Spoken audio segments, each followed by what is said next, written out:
7930 7,930 रुपए की राशि को 3 भागों में विभाजित की जाती है। ए, बी एवं सी को क्रम से 2, 3 एवं 4 वर्षों के लिए 5% के साधारण ब्याज पर ऋण के रूप में दी जाती है। यदि इन तीनों की मिश्र धन राशि उनके ऋण की संबंधित अवधि के बाद बराबर है तो ए ने कितने रुपए का ऋण लिया था। देखो भाई, सिंपल इंटरेस्ट के रेट में क्या होता है, जैसे P1 एक मूलधन है, उसमें मैं क्या जोड़ दूं, ब्याज जोड़ दूं, तो क्या आ जाएगा मिश्र धन। तो P1 into R into T, R1 T1 divide by 100। ये क्या कह रहा है, दूसरी एक राशि है P2, वो राशि है, वो भी एक टाइम के बाद दोनों बराबर हो जाता है, दोनों का मिश्र धन बराबर हो जाता है। P2 plus P2 into R2 into T2 divide by 100। जब यहां से P1 कॉमन ले लूंगा तो क्या बच जाएगा अंदर, अंदर भाई बच जाएगा 100 प्लस R1 T1, और इधर क्या बच जाएगा, P2 जब कॉमन ले लूंगा तो अंदर क्या बचेगा, 100 प्लस R2 T2। तो P1 अपॉन P2 क्या आ गया, P1 अपॉन P2 मेरा आ गया, देखो 100 plus R2 T2 divide by 100 बटा 100 प्लस R1 T1। इसका क्या मतलब है, इसका मतलब ये है कि जब P1, P2 और P3 तीन अलग अलग राशि है और वो जब निवेश करी जाती है अलग अलग टाइम और ब्याज दर पर, तो जो भी मिश्र धन अगर इनका सेम हो जाता है तो उनका रेशियो क्या हो जाता है, उल्टा। देखो P1 का नीचे आ रहा है, P2 का ऊपर आ रहा है, ठीक है। ये मैं आपको समझाना चाह रहा था।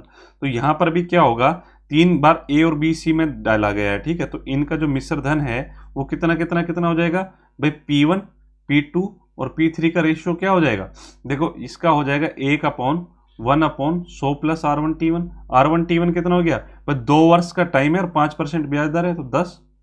इसका क्या हो जाएगा 1/100, 3 वर्ष का टाइम है और ब्याज दर क्या है 5%, तो इसका कितना हो जाएगा 15।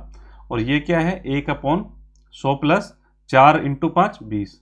ठीक है, तो ये कितना हो गया, देखो 110, 115 और 120, 5 से काटेंगे तो ये हो जाएगा 1/22, रेशियो ये हो जाएगा 1/23, ये क्या हो जाएगा 1/24। ठीक है, अब देखो इसका एलसीएम लेके सोल्व कर लेते हैं, 22, 23, 24 से गुणा कर दूं तो ये तो आ जाएगा 23 इंटू 24।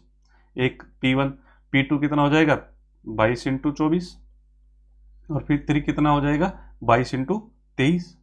देखो 2 से काट लेते हैं, ये कितना हो जाएगा 23 इंटू 12, ये कितना हो जाएगा 11 इंटू 24, ये कितना हो जाएगा 11 इंटू 23।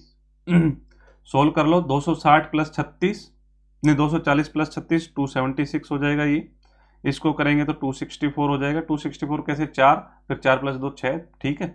11 से गुणा आपको पता होगा, ये 3 3 2 5 2 253 हो जाएगा।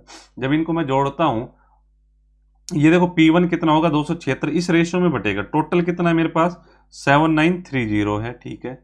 अब टोटल इनका जब मैं टोटल करता हूं, और ए का पूछ रहा है 276 का मान पूछ रहा है, इन तीनों का टोटल कितना हो जाएगा 200 प्लस 200 प्लस 200 600, 600 तो ये हो गए। 76 में 4 जोड़ोगे 80 प्लस 60 140, 140 प्लस 53 193, 600 प्लस 193 कितने हो गए 793। 793 की वैल्यू ये दी गई है और 276 की पूछे कितनी बार कटेगा 10 बार, तो मेरा जो आंसर क्या आ जाएगा, एक की जो राशि थी कितने रुपए का ऋण लिया था, इन्हें 2760 रुपए का लिया था, जो कि ऑप्शन बी यहाँ पर